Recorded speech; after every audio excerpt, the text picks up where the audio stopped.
Hello friends, welcome back to my channel miracle to Riddhi Siddhi. मैंने अपने last video में आपको बताया था कि इन विट्रो फर्टिलाइजेशन जो टेक्निक है वो किस तरीके के कपल्स के लिए यूज़फुल है, किस तरीके की अनफर्टिलिटी को उससे ट्रीट किया जा सकता है।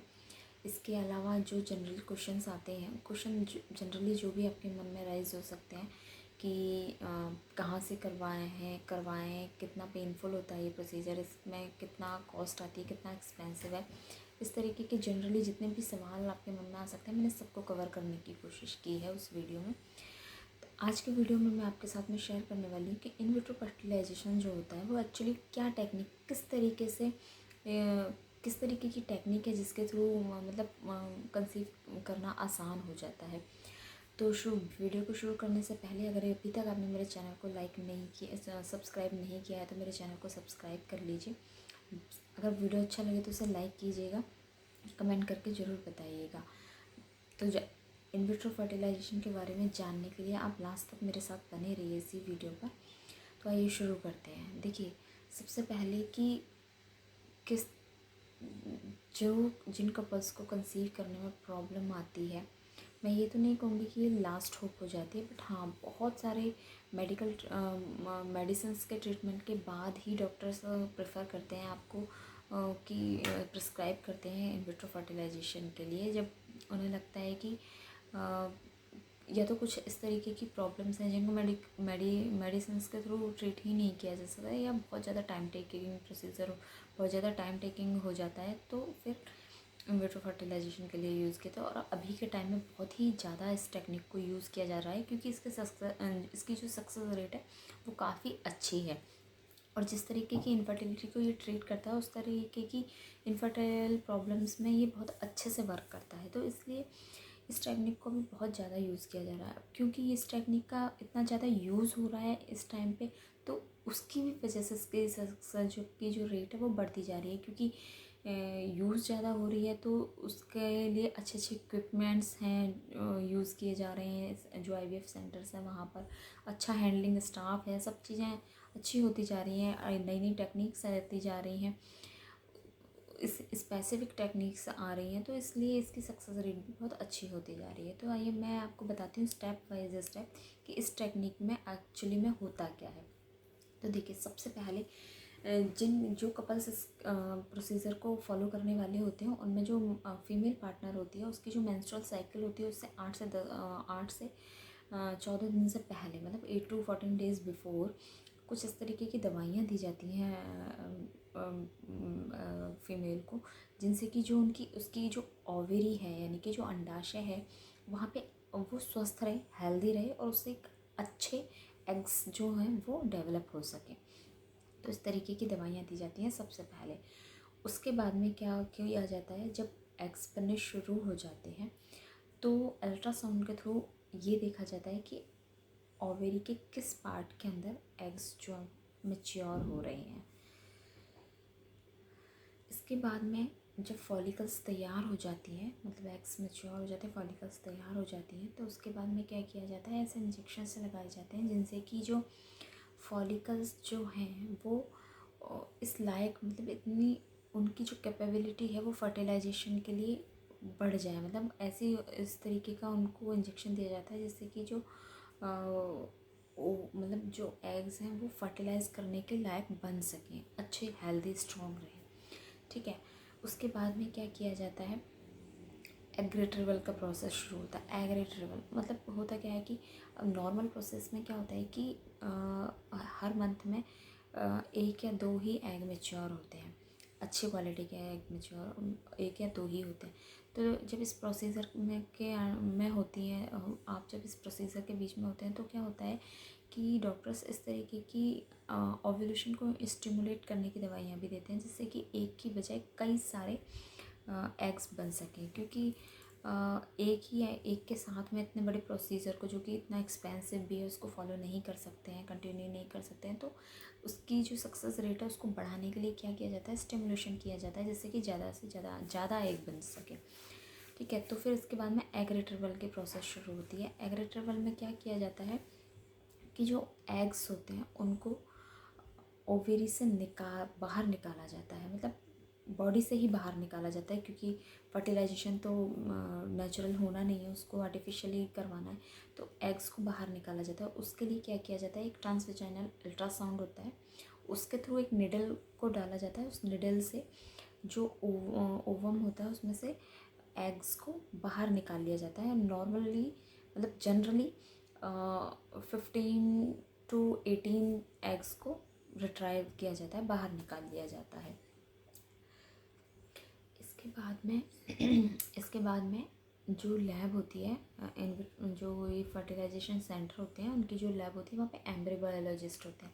वो क्या करते हैं, ये जो एग्स होते हैं इनकी टेस्टिंग करते हैं। टेस्टिंग इन द सेंस कि जो सबसे अच्छी क्वालिटी वाले एग्स होते हैं उनको चूज़ करके आगे प्रोसेस को कंटिन्यू करते हैं उन अच्छे वाले एग्स के साथ ही साथ में दूसरी तरफ क्या होता है कि जो मेल पार्टनर है उनका जो स्पर्म सैंपल होता है उसको कलेक्ट कर लिया जाता है, और जो स्पर्म सैंपल होता है उसकी भी वॉशिंग होती है, मतलब उसको वॉश किया जाता है। और उसमें भी जो अच्छी क्वालिटी वाले यानी कि जो जिनके अंदर ये एबिलिटी अच्छी हो कि वो एग्स को पेनिट्रेट कर सकें, और जिनका मूवमेंट अच्छे से हो, जो अच्छे से मूव कर सकें, मोबाइल हो, इस तरीके के स्पर्म को वहाँ से उस तरीके के चूज़ कर लिया जाता है वॉशिंग के थ्रू। और अदर टेक्निक्स होती होंगी उनके थ्रू स्पर्म्स को कलेक्ट करके रखा जाता है पहले से ही। ठीक है, तो जब एग्स की जांच कर लेते हैं, अच्छे वाले जो एग्स होते हैं उनको बाहर निकाल लिया जाता है। तो उन एग्स के साथ में फिर उनको इंक्यूबेटर में रख दिया, मतलब स्पर्म को और एग्स को एक साथ इंक्यूबेट में एक मीडियम में रखा जाता है, ताकि एग्स को जो स्पर्म है वो एग्स को फर्टिलाइज कर सकें आराम से। अब देखिए, फर्टिलाइजेशन के लिए भी 2 टेक्निक्स यूज़ की जाती हैं। एक तो ये जो मैंने बताया कि स्पर्म को और एग्स को एक मीडियम में इंक्यूबेट करने के लिए रख देते हैं, जहाँ पे हम नेचुरली वो एक दूसरे के साथ में फोकस करके फर्टिलाइज कर लेते हैं। दूसरी कंडीशन में क्या होता है कि एक टेक्निक होती है ICSI, ये एक टेक्निक होती है इंट्रासाइटोप्लाज्मिक स्पर्म इंजेक्शन। ये टेक्निक भी यूज़ की जाती है फर्टिलाइजेशन के लिए। इसमें क्या किया जाता है, जो स्पर्म होते हैं उनको मतलब एग्स के साइटोप्लाज्म में डायरेक्ट इंजेक्ट करवा दिया जाता है। ये उस केस में यूज़ किया जाता है जब जो स्पर्म की क्वालिटी और जो क्वांटिटी होती है वो बहुत ज़्यादा लो अगर होती है, मतलब स्पर्म्स जो होते हैं उनमें ये एबिलिटी ही ना हो कि वो एग्स को पेनिट्रेट कर सके। तो इस तरीके की कंडीशंस में क्या होता है कि यूज़ किया जाता है इस टेक्निक को, ICSI को। तो इसके बाद में जब ये टेक्निक यूज़ होती है तो इसके थ्रू भी फर्टिलाइजेशन होता है। स्पर्म को डायरेक्ट ही इंजेक्ट करवा दिया जाता है एग्स के अंदर। इस तरीके से देखिए, जब इंक्यूबेटर में रख दिया जाता है इसको, तो जनरली 3 दिन में जो अच्छे एग्स होते हैं वो फर्टिलाइज हो जाते हैं। ये जो फर्टिलाइज्ड एग्स होते हैं इनको 3 से 5वें दिन, मतलब मोस्टली इस टाइम अभी 5वें दिन ही इनको कलेक्ट किया जाता है, कलेक्ट करके इम्प्लांट किया जाता है। मतलब 5वें दिन क्या है, ये जो एग्स हैं ये ब्लास्टोसिस्ट फेज़ में आ जाते हैं, मतलब उनमें डिवीज़न स्टार्ट हो जाता है, सेल्स डिवाइड होना स्टार्ट हो जाती है। फिर क्या होता है, इन एग्स को इम्प्लांट किया जाता है। इम्प्लांट कहाँ किया जाता है, यूट्रस के अंदर, यानी कि गर्भाशय के अंदर इम्प्लांट किया जाता है।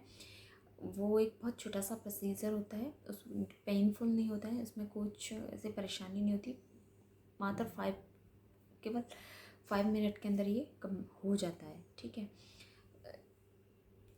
देखिए एज को और हर तरीके की टेस्ट्स को अच्छे तरीके से, मतलब हर तरीके के टेस्ट करने के बाद में, एज को देखने के बाद में नॉर्मली क्या होता है, 1 से लेके 5 एग्स को इम्प्लांट करवाया जाता है गर्भाशय के अंदर, यानी कि गर्भाशय में 1 से 5 एग्स को इम्प्लांट करवाते हैं। क्यों करवाते हैं, ताकि जो सर्वाइवल इन द सेंस कि ज़्यादा से ज़्यादा एग्स इसलिए रखे जाते हैं कि अगर एक, मान लीजिए एक नहीं फर्टिलाइज, एक सर्वाइव नहीं कर पा रहा तो दूसरा करे, दूसरा नहीं तो तीसरा, कोई तो 4-5 में से कोई ना कोई एक एग तो एटलीस्ट वहाँ अच्छे से अपना इम्प्लांट करके ग्रो कर सके। इसलिए ज़्यादा से ज़्यादा ज़्यादा से ज़्यादा तो नहीं, पर हाँ 4-5 एग्स को इम्प्लांट करवाया जाता है।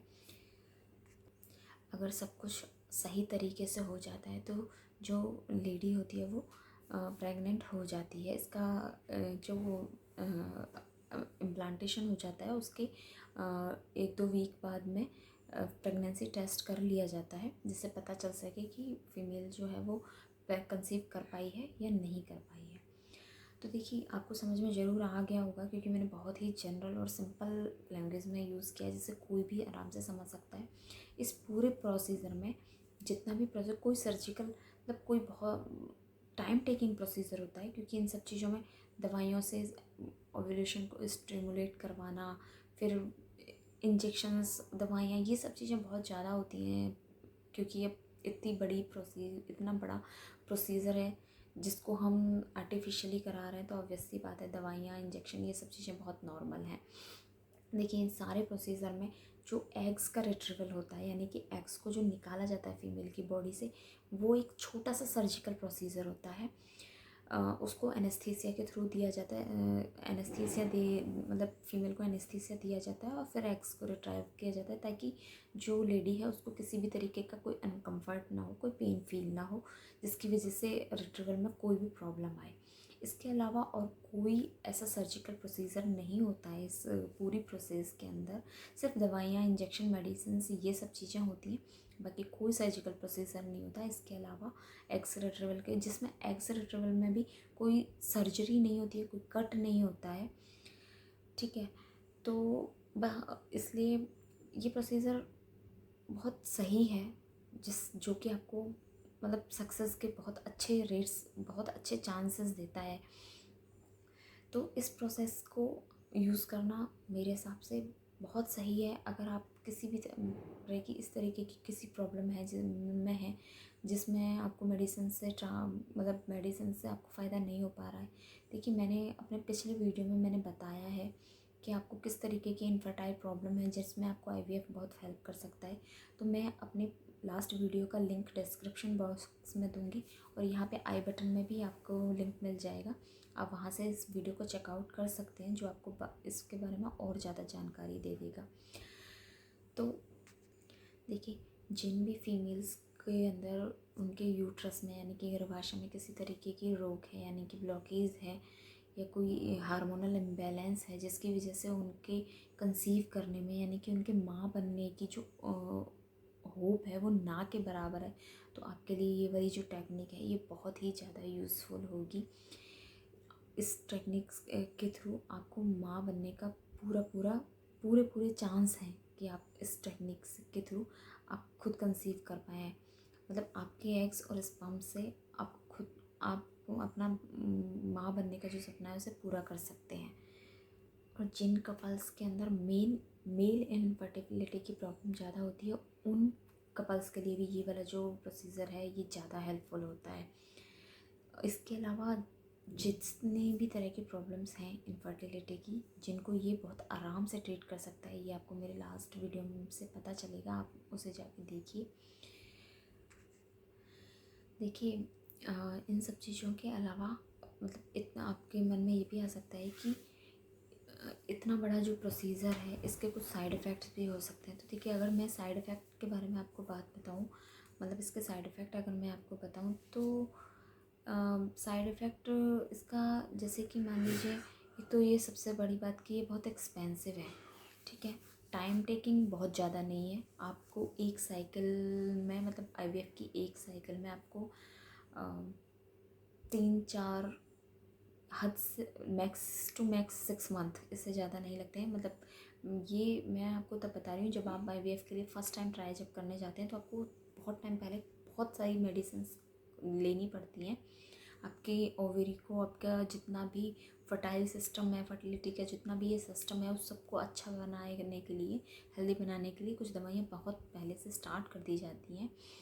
तो इसका सबसे बड़ा जो साइड इफ़ेक्ट या कहूँ मैं, तो वो एक तो है कि ये एक्सपेंसिव बहुत ज़्यादा है। बाकी इसका ऐसा कोई साइड इफ़ेक्ट नहीं है कि आपको फिज़िकली कोई प्रॉब्लम होगी। हाँ, बस ये है कि कुछ इंजेक्शंस ज़्यादा हैं, कुछ दवाइयाँ ज़्यादा हैं, ये सब चीज़ें लेनी पड़ेंगी, जिसकी वजह से आपको छोटी मोटी प्रॉब्लम्स, जैसे कभी ब्लोटिंग है पेट में, कभी दर्द है, या कभी कमज़ोरी फील होना है, इस तरीके की हल्की फुल्की प्रॉब्लम्स होंगी जो कि इसका जो इफ़ेक्ट है उसको बहुत, वो जो इसका इफ़ेक्ट है वो बहुत ज़्यादा है, जो इतने सारे साइड इफ़ेक्ट को बहुत इजीली ओवरकम कर सकता है। तो कोई ऐसा साइड इफ़ेक्ट नहीं है, इफ़ेक्ट बहुत ज़्यादा अच्छा है कि अगर आपकी साइकिल सक्सेसफुल रहती है तो आपके जो माँ बनने का सपना है वो पूरा हो जाता है। इसके अलावा जो जो फीमेल्स जो हैं जिनको प्रॉब्लम है कैसी कि उनका जो गर्भाशय है, यूट्रस है, वो बच्चा कैरी नहीं कर सकता है। मान लीजिए किसी तरीके की पीसीओडी प्रॉब्लम है, किसी तरीके की इस तरीके की प्रॉब्लम है जिसकी वजह से बच्चा अंदर नहीं बढ़ सकता है, आपके अंदर नहीं बढ़ सकता है, तो उस केस में आपको क्या, आप आईवीएफ के थ्रू सरोगेट मदर चूज़ करके और अपना बच्चा आपको मिल सकता है, आप अपना बच्चा पा सकते हैं। उस केस में आप सैरोगेसी यूज़ कर सकते हैं। टेक्निक ये वाली यूज़ कर सकते हैं कि आप फर्टिलाइजेशन इन विट्रो करवा के सैरोगेट मदर के थ्रू आप अपना बच्चा पा सकते हैं। तो देखिए, इन शॉर्ट पूरे वीडियो का इन शॉर्ट यही है कि महंगी टेक्निक है, टाइम टेकिंग भी हो सकती है, सबका अलग अलग केस, सबकी प्रॉब्लम्स अलग अलग तरह की होती हैं, बट मेरे हिसाब से जो इसका इफ़ेक्ट है ना, जो इसका सक्सेस के बाद जो आपको खुशी मिलेगी वो सारे आपके दुख दर्द को कम कर देगी। तो आप ये टेक्निक आप यूज़ करें। अगर किसी भी तरह की आपको ऐसी प्रॉब्लम है जो, या आपकी शादी को बहुत ज़्यादा टाइम हो गया है, तो आप ये टेक्निक यूज़ कर सकते हैं। कोई दर्द, किसी तरीके की परेशानी, और अभी बहुत ही ज़्यादा जनरल है, हर शहर में, छोटे से लेके बड़े शहर में हर जगह आईवीएफ सेंटर्स हैं। आप आईवीएफ सेंटर चूज़ करने से पहले अच्छे से गूगल रिव्यूज़ देखिए, गूगल सर्च कीजिए कि आप जब भी कोई सेंटर आप चूज़ कर रहे हैं तो आपको उस सेंटर पे जाके किस किस तरीके की नॉलेज लेनी है, किस तरीके की, मतलब उनका सक्सेस रेट जानना है आपको। आप जिस एज ग्रुप के, उस एज ग्रुप के उनके सक्सेस केस पूछिए कि आपने हमारी एज ग्रुप में, कि आपके पास आपकी जो सक्सेस रेट है वो क्या है। तो इस तरीके के सवाल जवाब आप कर सकते हैं, क्योंकि आप एक बहुत बड़ा अमाउंट इस चीज़ के लिए खर्च कर रहे हैं। एक जो इसका साइड इफ़ेक्ट वो ये है कि इस तरीके की इस प्रोसीजर के बाद में, क्योंकि इसमें 4-5 एग्स को इम्प्लांट करवाया जाता है, तो मल्टीपल प्रेगनेंसी की प्रॉब्लम होती है, यानी कि मल्टीपल बर्थ्स होते हैं, यानी कि जैसे ट्विन है, ट्रिपलेट्स हैं या क्वाड्रुप्लेट्स हैं, इस तरीके की प्रॉब्लम भी हो सकती है, जिसमें केस में क्या होता है कि बच्चा लो बर्थ वेट होते हैं, प्री मेच्योर डिलीवरी होती है, वो प्रॉब्लम्स होती हैं। बट उसके लिए भी प्रोसीजर्स आगे हैं, मतलब आपके पास उसके लिए भी है कि अगर इस तरीके की आपकी मल्टीपल प्रेगनेंसी अगर होती है तो उसमें उसके लिए भी आप प्रोसीजर्स होते हैं। आप वहाँ पे भी आप आगे ये चूज़ कर सकती हैं कि आपको मल्टीपल प्रेगनेंसी कैरी नहीं करनी है। आप चाहें तो आप वहाँ से भी, जैसे छोटे जो स्टार्टिंग में ही आप वहाँ से 1-2 एग्स को हटवा सकते हैं। ये ऐसी भी प्रोसीजर्स हैं। तो आगे मैं कोशिश करूँगी इस तरीके के प्रोसीजर्स पे भी मैं वीडियो बनाऊँ, लेकिन फ़िलहाल आज की वीडियो में बस इतना ही। अगर मेरा वीडियो अच्छा लगा हो, मेरी बताई हुई बातें आपको लिए जानकारी जो भी मैंने आपको बताई वो आपको हेल्पफुल लगी हो, या आपको लगता है कि आपके किसी भी नोन के लिए, किसी भी रिलेटिव या फ्रेंड्स फैमिली के साथ में शेयर कीजिए जो जिनके लिए भी ये यूज़फुल हो सकती है। तो वीडियो देखने के लिए बहुत बहुत धन्यवाद। आपको वीडियो अच्छा लगे तो मुझे कमेंट करके ज़रूर बताइएगा। Thanks for watching.